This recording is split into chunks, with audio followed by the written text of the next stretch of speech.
Well, what's the crack? And welcome back to the Proud Craic podcast with me, your host, Damien McCaul, pronouns he, him, a proud Irishman here to share wonderful storytelling and hopefully get you a bit more enthused into allyship. The good news is a lot of you are enthused because since the launch of the podcast a little while ago, when we had the wonderful Jenny Dean on, a lot of you have reached out and said you enjoyed it. It's been so successful that we managed to lure in the wonderful Cara-Friend and a wonderful guest who we're going to hear all about in just a sec. But I just wanted to take a moment to say a thank you to everybody that has followed me on Spotify or subscribed on YouTube. Hashtag stay proud. And yeah, just honestly, it means so much and it's given me even more fire in my belly to keep doing what we're doing. So yeah, so either welcome for the first time or welcome back to the faithful. So as you can see, I'm a bit more branded than last time. And you may have seen some of these here on some of my outings in the recent Newry Pride. So I road tested my sign and got a few sign-ups from. So yes, thanks again for that. I actually had gone to Belfast Pride shortly before Newry Pride. And the week leading up to Belfast Pride, there was loads of different events going on. And one of the events was run by the wonderful Cara-Friend team. And that's why I've got our next wonderful guest on. So tell us a bit more about yourself, Lee, and what's the crack? So hello there. Hiya. My name is Lee Cullen. I'm the head of youth services in Cara-Friend. For those of you who don't know what Cara-Friend is a LGBTQIA plus support charity, set up by volunteers in 1974. And since then, over the past 50, I think it's 51 years this year. That's right. Yeah. Over the past 51 years, it has slowly grown and developed into something that is really owned by the community itself and for the community. So predominantly in my job is really about youth services. So I would coordinate the regional LGBTQI plus youth project. That's the Northern Ireland wide support service for smaller LGBTQIA plus groups across the north. And then also our Belfast LGBTQIA plus youth centre. So we have quite an array of local work that's going on by Cara-Friend in Belfast City Centre, but then we're also trying to really, if we've been doing this for quite a number of years, we want to pass on that experience and that expertise to local people so they can run their own local LGBTQIA plus services. Oh, brilliant. That's really exciting. Yeah. Because I remember when I was at your showcase, so only about 2 months ago, a lot of what you talked about was shared by a lot of special guests, and you're including yourself. Yeah. And I actually did give feedback saying that I'm I'm not from the big smoke like yourself. Yeah. Not for life. For our towers and Rihanna, that's not Lovely. time. There you go. You're in was it black and white in a car park, was it? It was diamonds. God. No, I mean the video was black and white. Oh, I don't know. Oh, okay. But yes, I remember. No, I did briefly live in Belfast years ago, and I remember people talking about Rihanna. And then I was like, oh my gosh, the video is going to look amazing. Yeah. Was it diamonds or was it Thank Love and Hopeless Place? Because second one, everyone in the new lodge was just like, come here, that's the right song for Escapes. Yeah. So I'm glad to be back in such a fabulous place, star-studded place. Oh yeah. But when I have visited, such as earlier this summer and leading up to Belfast Pride, I was really blown away by the history of Cara-Friend. And I was doing my homework, as I said, with this lovely booklet celebrating the history of Cara-Friend, which started back in 51 years ago, as you say. Yeah. And part of me setting this podcast up is I literally left to be myself Not say many years ago, but it was a long time ago.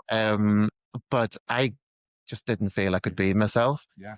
Reading into the history of Cara-Friend and how it was set up. It was set up at the peak of the Troubles, and you could write in, you could like call in, and then I was reading about how like when they called in, they had to shut it down because it was so overwhelmed. Yeah.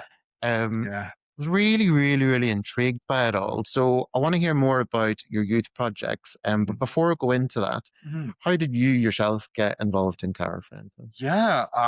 So I think uh, for some of your listeners who are from Belfast, you'll remember the service used to be called Glenny, Gay Lesbian Youth Northern Ireland. Uh-huh. I actually think I have a card for it still over there Oh, somewhere. yeah. So I got involved with them, and I think I was about 14. And it was at that point before the internet was a thing. What it was Yahoo chat rooms. Like, it was chat rooms, and it was like, you had it in school, and people were just getting it into their houses. Uh-huh. So um you would be able to like go onto a web page and then go and make a cup of tea for 10 minutes. That's that screeching sound. Was Yeah. So you couldn't go in on the sly. People knew yeah, you were on the internet. no, it's so yeah, my mum actually was the one who got me involved. I was a bit of a tearaway in school. All right. Yeah, I was a bit of a tearaway in school. I had some issues with bullying when I was younger than that, with Uh-huh. primary school. Um, being I have ADHD, so a lot of social Okay. cues I didn't quite get in primary school. Fair enough. Yeah. So whenever I'm getting called like names, I was like, can't possibly mean what are they talking about? In a wee world of my own, really. Yeah. But by the time I got to secondary school, I was like a bit of a loose cannon. And so I still remember my mum making the call to Glennie because obviously she Huh. knew. And I didn't even identify with the term. I didn't really care. I was just um unapologetically neurodivergently me. Do you know what I mean? Yeah. And I didn't even know it at that point. Yeah. It wasn't an advocacy thing. It was more like a defiance thing. You're 14. Everything's defiant when you're 14. Um, And how do you know your mum knew about the Glenny thing, or did she tell you later about that? oh, she told me whenever she was making she took me down to not this building, but to cathedral buildings. Okay. Yeah. Mm. So it was just around the corner quite a long time ago. And then I remember having a conversation with the youth worker there and getting me involved. At that point, I was really truant in school. I wasn't really attending any of my classes, and I had no safe space to explore Hmm. who I am as it relates to other people. I think we all make masks, and when we come out of the closet, it's almost like shedding that mask, you know. So I had never really connected with people on that more personal level, Yeah, understand that. Yeah. so yeah, I got involved with Cara-Friend because it was really just let's try this, is this going to help? And through the course of attending Cara-Friend, or Glennie at the time, having a youth group to go to, a friend group to establish, I did still still did get expelled from school, but Okay. through going through the process of personal development in here, I Mhm. was able to then refocus on education as a Okay. priority for me. Obviously, then you know treat my ADHD really well, as it should have been treated by me. And then I went back to college, university, doing law, came back here. I started volunteering with Cara-Friend first as a young person. Hmm. Um, and then it was like this moment where I'm training to do one career and I'd already fallen into my calling. Do you know what I mean? Hmm. My calling was already there. So I moved out of law completely and I went into youth work. Wow. And yeah, I was lucky enough to get a part-time position here. I think that was about 8 years ago. Wow. So worked my way up from part-time youth worker now to head of youth services over the course of 8 years. So it's been a long journey, and still very much connected to that young, defiant 14-year-old who would have had a problem with you if you said that the sky was blue. Do you know what I mean? So yeah, that's sort of how I've gotten involved with Cara-Friend. That's amazing. Yeah, I do believe that I know that the term lived experience is yeah, sometimes frowned upon, but it's something that I believe in and yeah, I'll always believe in because, yeah, to your point, you have that lived experience. Oh, our shit's falling apart. yeah. But we're not. So we're going to We're stick not. We're at gonna keep going. it. Um, so you had that lived experience Mhm. and it stayed with you Yeah, to the point where you ended up coming back to it yeah, because it impacted you so much that yeah. you wanted to do the same for other people, or am I putting words in your mouth or No, no, that's completely true. I think what I wanted to do was to have that safe place for people. I didn't even know what safety was well, until I had attended a place that, you know, whenever we talk about LGBTQIA plus safe spaces, even now the instinctive sort of thing you go to is like we're going to talk about being gay all the time. And when I think about my time attending Glenny, my time then attending Cara-Friend Youth, volunteering, working as the youth worker for Belfast, now as head of youth services, it has always been, um, it's almost like whenever you go into the door then you don't have to justify being LGBTQIA plus, yeah, and therefore there's this like guard that drops, and it's like an unacknowledged thing that everybody has LGBTQIA plus, so there is no pressure to identify in yeah, any which way, and so most of the conversations that we had back then, the still kind of ones that we have right now, are just normal young people stuff. I found out more about anime in these past 3 years than I would have ever found out just by talking to young people. Um, and really the only time that LGBTQIA plus comes up in conversation topics, it is when you've got something like Pride, which is in a very celebratory note, or whenever there is something politically going on that makes it sort of agitates people's rights. Do you know what I mean? yeah, So I think yeah, whenever I started like coming into work with Cara-Friend, I think it was very much from that perspective of like I want to make something with this. I want to take it from this little small Glenny group, which was, maybe 20 or maybe even less than that, like 12 to 20 people, 20 people on a really good night. To take that somewhere that it's a professional youth service and that we will be able to like talk to other organizations like Youth Action and like Springboard and those other organizations for young people, yeah, but have like a specialist kind of crossover where we're working within the LGBTQIA plus community, but we're very much youth workers and we're very much working on the personal development of young people. So yeah. yeah, like it's all about journeys. Like my journey has led me to the point where I'm helping others on others' journeys. You know, Excellent. yeah. So yeah, Oh, thank you so much for sharing that. was a really confusing way of explaining it, but No, no, it was not to me. It was, again, it was a lived experience thing. You were just yeah, kind of recalling all the different steps of your journey that you've yeah, gone through. So yeah, it's definitely impactful. Thanks yeah, for that, Lee. You certainly have a lived experience that will help you make a yeah. change in the job that you're doing. When I was looking into the history of Cara-Friend, I was like, oh, Cara-Friend, why is it called Cara-Friend? When I found out that it was the first, is it at the time LGBT support group Mhm, on the island of Ireland that mhm. was set up, and they'd come up with the name Cara, which is Irish for friend, because it was to be for the whole island. Yeah, Um, and then was it somewhere in England was another group or London friend. London Friend. Yeah, Um, and I loved how the name was updated to Cara-Friend yeah, to show that kind of cross-community collaboration and support, mhm, especially in the environment where it was being set up. I thought, isn't that such a beautiful It's way? amazing. You know, Yeah.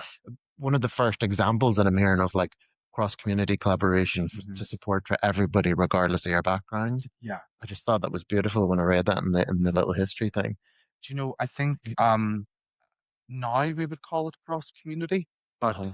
at that time and I think the naming of it being Cara-Friend, there's a beauty in it because it was so we don't really care about the cross community. We don't care what community you're from. Uh-huh. We are a community in of ourselves, Yes. and we need to work within that. So it was really it sort of accomplished the same thing of the cross community interconnectedness, Yeah. but it had that establishment mindset of we are a community of people. We are not deviants or sodomites or whatever words were running around in the Hmm. media back then. Hmm. Um, the very first steps towards the LGBTQIA plus community today in Northern Ireland were really, embedded there. A sense of like, we are our own thing.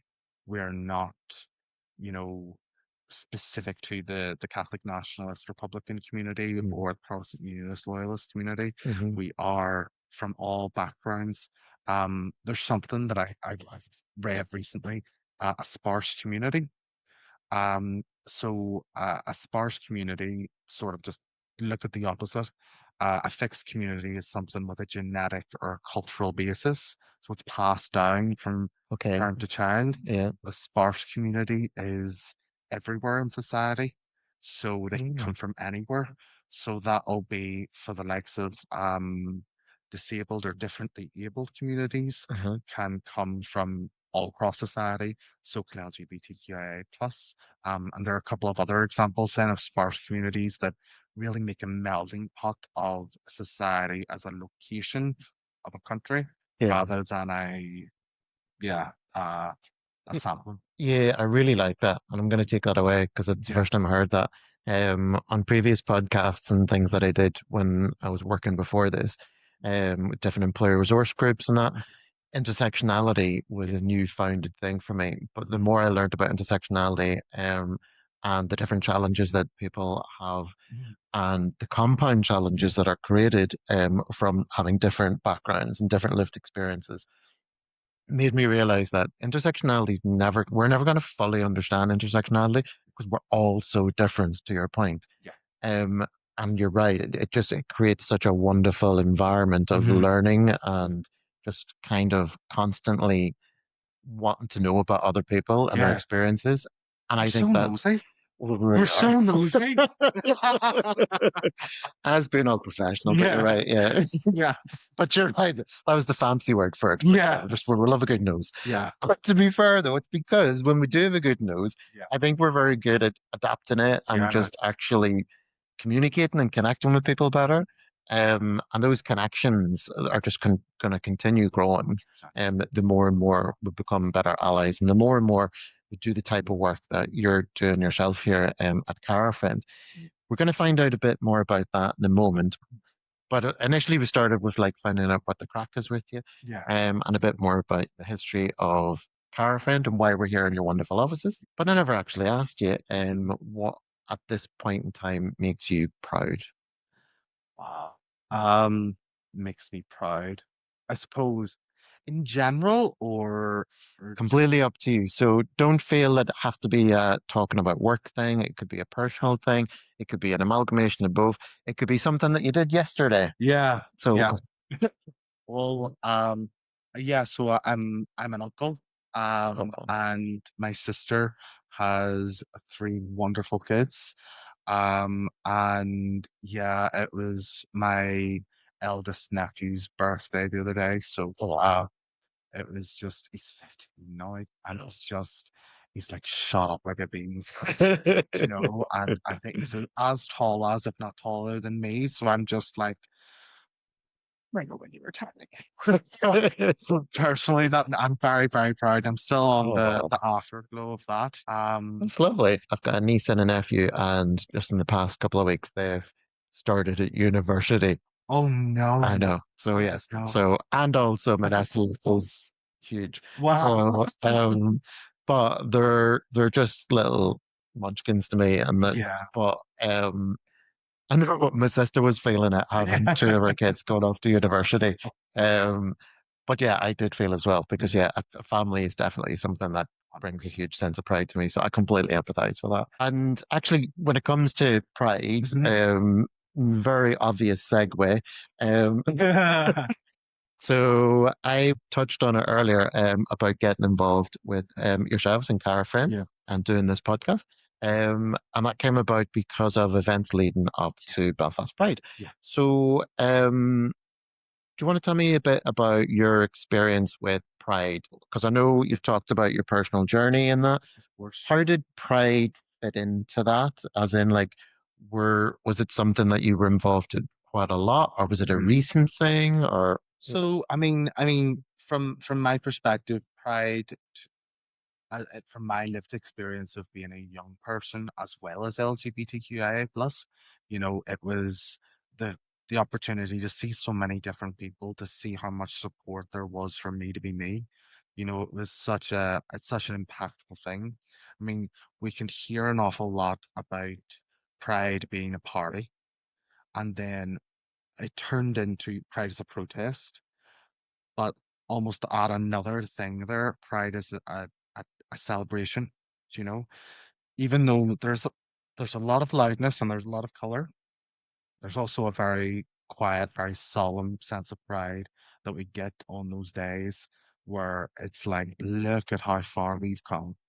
And it doesn't matter whether it's Cara-Friends for 51 years or maybe even the LGBTQIA plus community, how it has developed since the Good Friday Agreement, or maybe it is even equal marriage, the first gosh, yes, Pride. yes, yes, Like all of those different things, as a pride is like, let's look back this year and see how things have changed. Do you know what I mean? yeah, But for us in Cara-Friend and being a worker for so long, I think what we have learned is like for our young people, we program it in every single year as like there's a pride build up, there's a program that teaches people about pride and the colors of the flag, the experiences throughout history local to Northern Ireland rather than looking brilliant. at a very Americanized or an English or any other specific, Yeah, we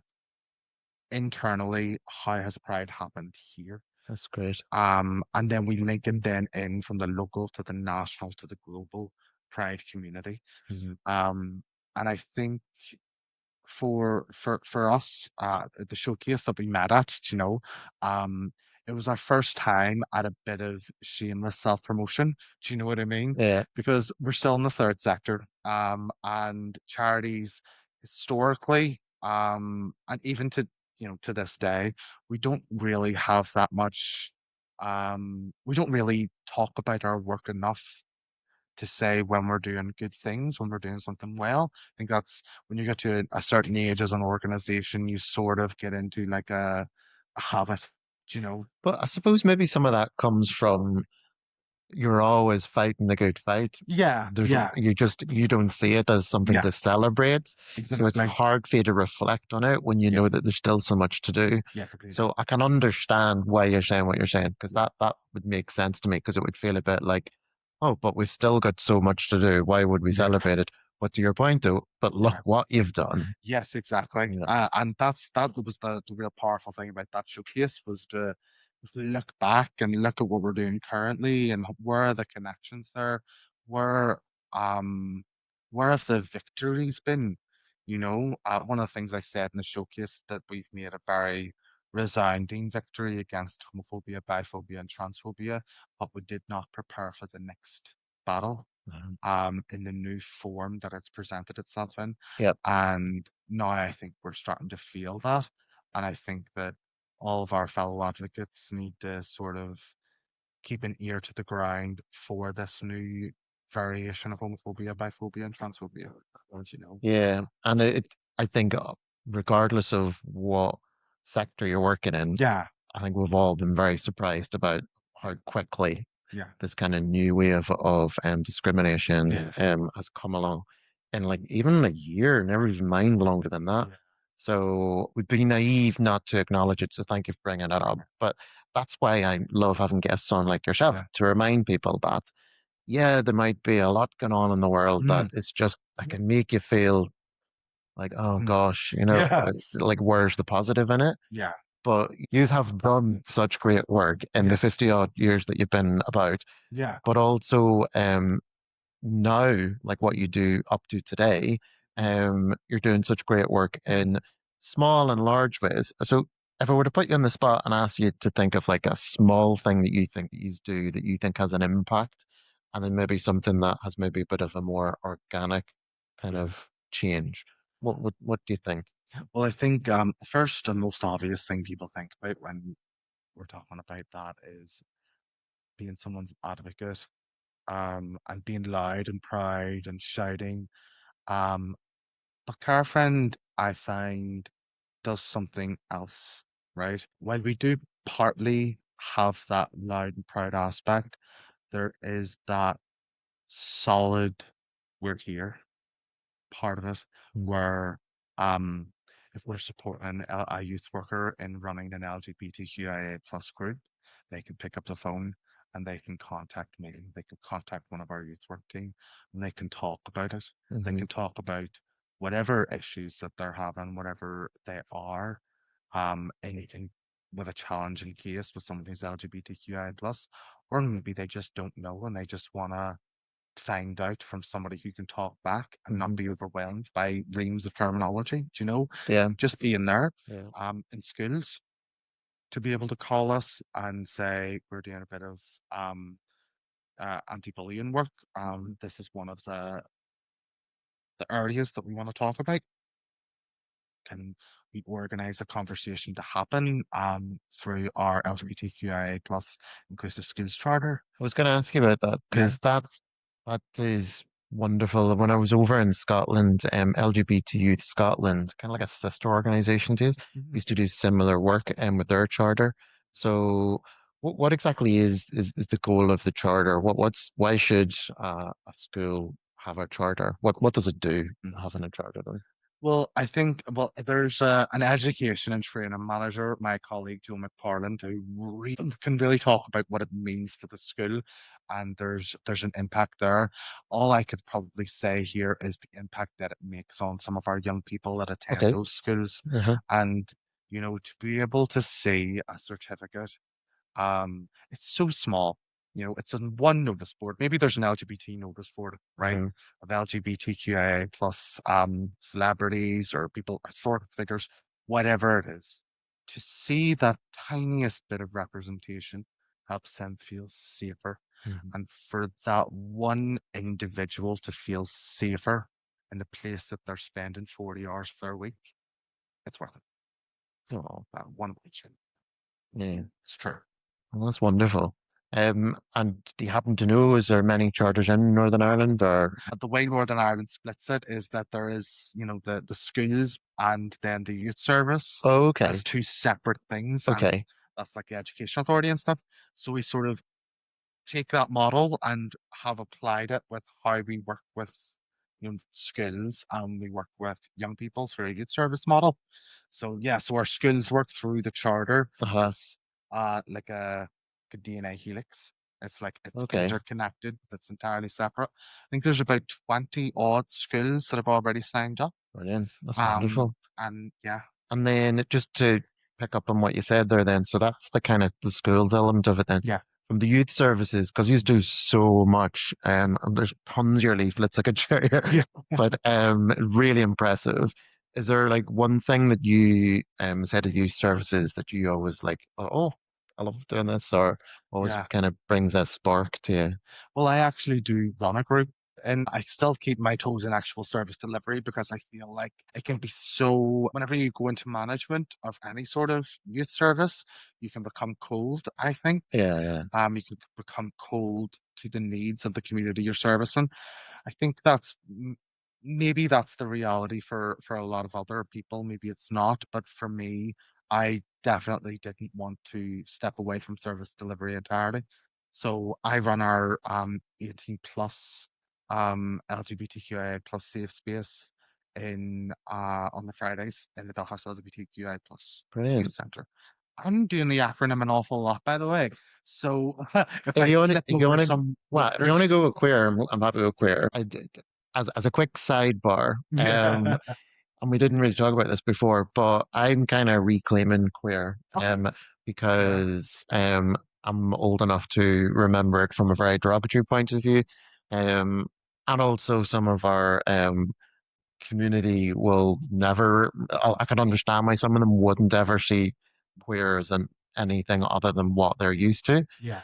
However, to your point, I'm finding that with the the way our community is expanding and the greater representation different parts of the community are getting, whether it's through their Mm, flags, or the terminology that we use, mm, I find that saying I'm part of the queer community and I'm a gay yeah. man, it just kind of makes sense to me. Yeah. So when you're using the terminology, it is really inclusive, but equally, if you're saying, if I've got you in the spot and asking you to say it so much, I can understand why. No, I get that. Yeah. So feel free to use queer, but I appreciate Mhm. some of my audience, it may not resonate with them, but I, 100%. I personally, I'm trying to reclaim it. And it's really weird, actually. Yeah. You just triggered a memory of mine. When I first left Northern Ireland and I went to Manchester, one of the first gay bars I went to on Canal Street Mm, in Manchester, it was called Queer. yeah. Yeah. And Yeah. at the time, it was clearly, in retrospect, I think it was kind of ahead of its time. Yeah. Yeah. But because I was so kind of overwhelmed about, being Yeah. in a Exactly. queer kind of environment, Yeah. I just was like, oh, well, surely I'm going to be safe here if it's called queer. Even though I don't necessarily identify as queer because it's saw it as negative because it was so Yeah. long ago. Um, I don't even know what it's called now. It might be called pop or something like that. Yeah. Um, so yeah, sorry, that was a bit of a sidebar. No. But, Actually, I think what you're saying mm, is really, really interesting, being on that journey to reclaim it. yeah. Um, from a lot of our work with young people, I think sort of going back to like even from the 60s when it was in the common vernacular, Uh-huh. it meant strange or different or odd. Hmm. But as time has gone on, you can almost like see this in society itself. Strange or different or odd has become a point of empowerment. Yeah. And definitely as it moved into 70s, 80s, and then the 90s when it really peaked, and then into the 2000s and now into the 2010s, you can see how strangeness has become an empowering thing. It Yeah. pushes people, and people can draw a lot of power from that. Yeah. And so taking back that slur, queer, to be odd, to be becomes empowering in its own way, you know? You put that really well. Oh, Yeah. thank you. Ah, So to your point, then feel free to use queer. of course, yeah, queer.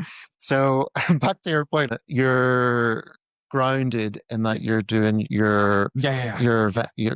your weekly Yeah. work. Is it a workshop or a No, common or it's a safe space, so it's like it's a drop-in then for those older members of the community. I say older members because I'm so used to working with younger people. I uh say when older members of the community, I'm talking about 18 to 35. Do you know what I mean? I don't know, it must be so strange because Yeah, people say, "Oh, you're only as young as you feel," and yeah, age is only a number. But you've literally got a literal this age to this age thing, do you? yeah, Yeah. yeah. So yeah, 18 to 35. Yeah. So that's like the demographic that you're focused on then. Yeah, so the reason why we're splitting up into demographics, obviously we don't want to step on people's toes. There are other groups out there for different groups of people. Um, but when sort of how youth service needs adapt to the young people of the day, Hmm. we're dealing with a lot of like 18, 19, 20 year olds that are say about 5 years behind in their development because of COVID. Oh gosh, Yeah. yes. Yeah. Um, lockdown really affected a lot of queer people in a lot of different ways. Yeah. But one of those most particular ways is that people kept coming out, but they did not develop the resilience immediately after coming out to being who they are. You know what I mean? So in face-to-face interactions, maybe they've got a lot of like online digital resilience, Mm. Because I mean, just look at X or look at Twitter, and then suddenly you're exposed to a Yeah. lot of adversity. But on a face-to-face level, to be able to get up and get out of bed and to face the day, um, when you're in lockdown, that that completely threw a lot of people. Yeah. So our work with the 18 to 35s is really providing a safe space for them to sort of be immature a little bit, as we all are when we're 18, 19, 20. But I think there's an emotional maturity there that hasn't yet developed Okay. Well, after COVID, yeah, So I makes think sense. for us all, after COVID, we all feel like we've knocked 5 years off of our life. Yeah. But definitely with the queer community. Yeah, because again, you've triggered another memory. This is good crack. Yeah. Yes. Craic-a-lackin. Uh, Cara-Lackin, yes, I think we've got the title for our podcast. There we go. Um, uh, I remembered moving back to um, Northern Ireland from living away Yeah. for about half my life, and I've got a newfound understanding of the importance of safe spaces. Yeah. Most recently, it was in Edinburgh. And Edinburgh's a very progressive city, a very Mm. welcome and very diverse city, and it's wonderful. And I kind of got to a part where you didn't necessarily need to go to like a gay bar or whatever. You could just be yourself or Yeah. hold your partner's hand or just not overly think about, any kind of homophobia or whatever. Now that's kind of blue sky. Of course, things did still Yeah. happen, but the point being is I didn't necessarily kind of like flock to the queer community because I just Mhm. felt I could be myself Mhm. freely wherever I was in the city. Um, and then just when I moved back home, it wasn't even that I felt the opposite when I was back home because Mhm. I could still be myself, but there was no visibility of my community. I couldn't see the visibility of other people like me. So a couple of times when I'd come up to Belfast, I would go to a couple of the bars up here, Mhm. and I had this feeling of like, oh, a bit more kind of comfort. And it was then I had this kind of realization of like, oh, I feel a bit naive. I should have known this here, but I think it's kind of wood for the trees. Yeah. You're what did they say? You're an object of your environment, whatever. You become accustomed to it. Yeah. I think I just became accustomed being in a really comfortable environment. Yeah. Um, and then when I was in here in Belfast, just kind of then seeing more of my kind of community, it Yeah. reminded me of kind of what I was missing when I just moved home. So I really do have an understanding of the importance of Yeah. community Yeah. and belonging Mhm. and a sense of understanding. And that community Mhm. was only digital for a lockdown Yeah. because you physically Yeah. couldn't visit that community, Mhm. regardless of where you were in UK or Ireland, or the world. So I completely understand the sense Yeah. of like not being yourself, but also kind of not having the safe space Yeah. to question yourself and to try and understand yourself, and to talk to other people or be immature about it or Yeah. try and learn more about it. So I Yeah. completely get that. So I can understand then why that's something that you feel great pride in then when you're doing that walk in or Yeah, it's a drop-in. drop Yeah. in. I feel like, I feel like the elements for lockdown and COVID were just almost nuclear, because as we started to lock down, people were locked in. And it wasn't that people were looking out, they were looking deep into themselves. So we Wow. had a lot more people realizing their LGBTQIA plus identity, but with no support services there Wow. to help them. Now, I know that the Rainbow Project here in Cara-Friend, we had some limited face-to-face interactions. A lot of our work went to digital, and digital supports, to be able to facilitate that need. It did expose for us as a community that digital poverty is such a massive thing. Hmm. Um, it really emphasized that, online work is the future. Yeah. Um, that's our future for connecting across rural boundaries. Hmm. Um, I feel like it also really it really made us more creative and inventive within the sector. I Yeah. mean, I had an Animal Crossing group where I was playing Switch with young people. It was great. It was fantastic. We young people engaging really, really well. Um, but yeah, I think in the aftermath of lockdowns Uh-huh. and COVID, I don't even know how it ended really. No. I can't definitively say, right, that's it. Yeah, You it's a know, bit of a blur. Yeah, yeah. I Mm-hmm. feel like everyone has gone through that. Everyone's had a traumatizing event of being forced in Mm-hmm. and to look inward. And a lot of people have gotten into, like it was already a mental health crisis, Yeah, and it has been worsened when people were forced to look in without the tools to look in that way, you yeah. know?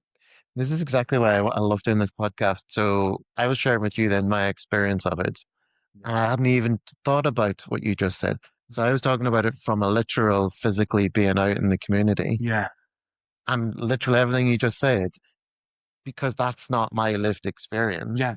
It wasn't on my mind. So I think that this is one of the main reasons I wanted to do the Yeah. podcast to get people understanding of Yeah. people go through different things at Yeah. different times Yeah. and they need different levels of support. 100%. So it's wonderful that you have been able to adapt and Yeah. learn from the Mm, horrible time. 100%. And it's a lovely segue Yeah. into the next bit because we're going to round this episode off on any kind of calls to action that you would like our audience to be aware of or to take away. So, a large part of this podcast is about helping people be Yeah. better allies in the world. And it doesn't necessarily need to be something big. Could be going to Pride, as we Yeah. talked about, could be using support networks and so on. But specifically to that point, if somebody's watching or listening to this podcast and you want them to take one or two Yeah. things away from it, what would they be? Yeah. Get off social media. Take your activism to activist groups that exist. Talk to us, engage with us.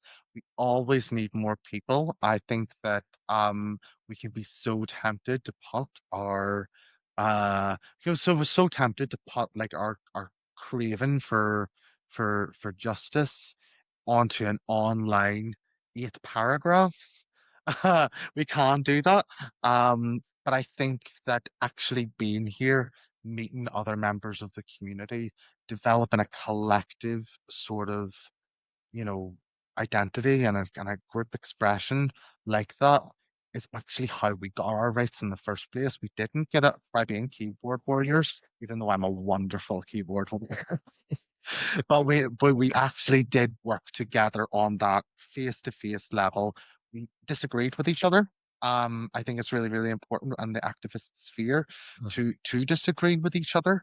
I feel like for a lot of us, even the people listening, if there's a call to action, it is very much get involved with the community, look for or ally friendly groups if you're not part of the LGBTQIA plus community or queer community.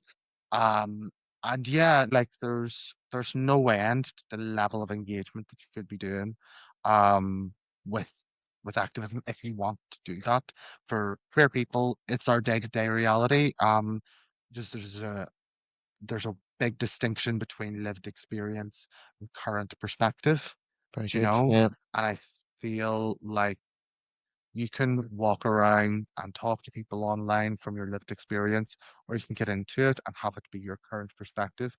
I would argue that the current perspective of queer experience is more valuable than the lived experience Okay. because the is what's happening now. Your lived experience is the lens at which you can understand what's happening now, you know, Mm. or your history of current experiences. Do you know what Hmm. I mean? Yeah. So yeah, I feel like um trying to move away from social media, we all know it's a toxic waste bin. Um, and taking it to face is probably the best thing that we can do. So on that note, then, how can people get involved with Cara-Friend face to face? Yeah, so we have an array of groups through the Belfast LGBTQIA plus Youth Centre if you're a young person. We also have a community development service. So if you contact us to be able to see how we can get involved, there's always going to be a campaign that's going on. Um, and then you can just have a look on our website to see contact details for that. We're also really looking for people to engage at a business level. So we have our inclusive business charter. If your business is wanting to get some training on LGBTQIA plus awareness, queer awareness. There's also the new capacity building project for organizations that I'm not too sure if it's for third sector organizations only, but I know that it's definitely there. It's definitely available. If you want to head onto our website and find out more about it. Great. So there's loads of ways you can get involved. So thank you, Lee, for that. Yeah. We will continue to have the crack Yeah. in our next episode. But in the meantime, please do make sure that you follow me on Proud Craic. Those of you watching, you'll see the lovely poster I've got up and everything. And if you click it, please do like and comment. Always happy for those. But if you click on follow, you'll get notified when the next episode's coming out. And that's the one we're going to be recording next. Also, if you prefer to watch, you can watch the Proud Craic podcast on YouTube. You can technically still watch it on Spotify, but a few people have been surprised that they've actually seen my face when they're hearing it. But if you prefer not to, if you prefer to just have me on in the background, just work away. But yeah, there's a YouTube channel as well. But in that one, you have to subscribe to be notified of it as well. So thank you all for joining us for the first episode of the new series of the podcast, which I think we've provisionally called... What? This was the title that you told me earlier that you want this. Oh yeah, what's Craic-a-lackin with Cara-Friend? What's Craic-a-lackin with Cara-Friend? So branding genius. Love it. So join us again for the second episode of What's Craic-a-lackin with Cara-Friend very soon. And remember, stay proud.